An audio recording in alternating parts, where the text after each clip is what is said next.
मोदी सरकार ने सोमवार को कोविड-19 उपचार के लिए गाइडलाइंस में बदलाव किया और मरीजों के उपचार के लिए प्लाज्मा थेरेपी के उपयोग को कोरोना के इलाज की गाइडलाइन से हटा दिया है।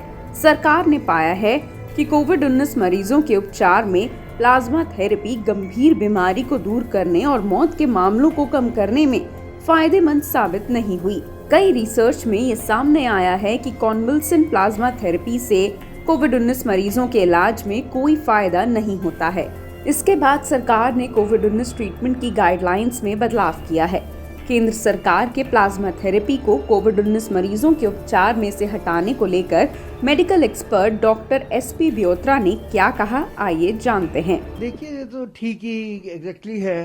तो initially this is one disease, जिसकी गाइडलाइन ट्रीटमेंट की बदलती रहे, क्योंकि इसका actually there is no actual treatment. ऐसे कोई जैसे टाइफाइड है, एक दवाई है, हर किसी को वो दे दो। कोविड इज वन वायरस, इसके लिए भी कोई ऐसा वायरस की कोई दवाई नहीं निकली कि जिसके वायरस देते से वायरस को हम मार सकें। तो रिजल्ट होता है कि हम अपनी जब से आए हैं, जब अपने याद हो गए, शुरू में आए थे HCQS आया था, तब से शुरू हुआ था। नन वी न्यू कि HCQS से कुछ नहीं हो रहा। Then there came one thing after the other. उसके बाद गाइडलाइन में आ गया कि प्लाज्मा दे दो, पेशेंट जो सफर कर दे उसका प्लाज्मा में एंटीबॉडीज होंगे वो देने।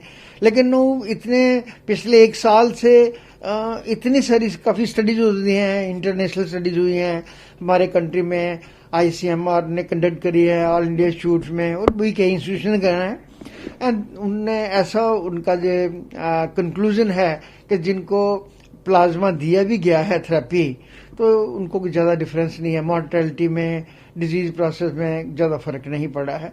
तो अब तो लेटेस्ट गाइडलाइन में तो इसकी प्लाज्मा को निकाल ही दिया कि इसका कोई फायदा ही नहीं जिसका, तो they have not found anything. So इसलिए आपकी गाइडलाइंस में, अगरचे इसमें बाकी भी मेन एग्जैक्ट ट्रीटमेंट तो कुछ नहीं है, सिम्टोमेटिक है कि जो कोविड से कॉम्प्लिकेशन होती जाती है उसका इलाज करते जाते हैं। प्रिवेंशन के लिए जिसको हो जाता है, नमूनिया होता है तो नमूनिया का इलाज करते हैं। पेशेंट के व्हाटएवर ब्लड प्रेशर है, इसके दवाइयों से डायबिटीज बढ़ जाती है, उसको कर देते हैं। एंड देन वी नो कि आफ्टर 2 वीक्स के करीब वायरस जो है बॉडी से क्लियर हो जाता है, तो उसके बाद जो सारी कॉम्प्लिकेशन उसका इलाज करो, 10% रिकवर करते हैं। जितने भी रिकवरी रेट काफी हाई है, ऑलमोस्ट इंडिया में 98% से भी ज्यादा रिकवरी है। तो अब की गाइडलाइन में ये है, नया यही आया है कि अभी जो आज आई है कि प्लाज्मा को निकाल दिया गया है। तो लेकिन बाकी जो सारा जो मैनेजमेंट है वो तकरीबन वही रहता है जो अभी तक पिछले कई दिनों से चलता आ रहा है। इसके अलावा सरकार के इस कदम पर IMA के वित्त सचिव डॉक्टर अनिल गोयल ने भी अपनी राय रखी। देखिए, आप जैसे जान रहे हैं कि एक दिन एक गाइडलाइन है, एक दिन दूसरी गाइडलाइन है, तो ये disease is in the phase of evolution. एक वेरिएंट दूसरा आ जाता है, उसमें वो ट्रीटमेंट कारगर नहीं होता है।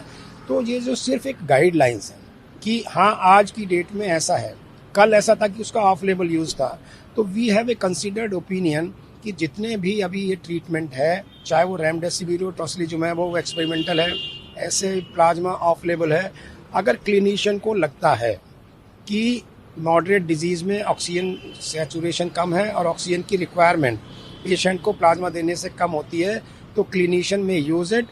एल्बिट क्योंकि इसको नेशनल गाइडलाइन से हटाया गया है, तो पेशेंट की और अटेंडेंट की कंसेंट लेना होगा।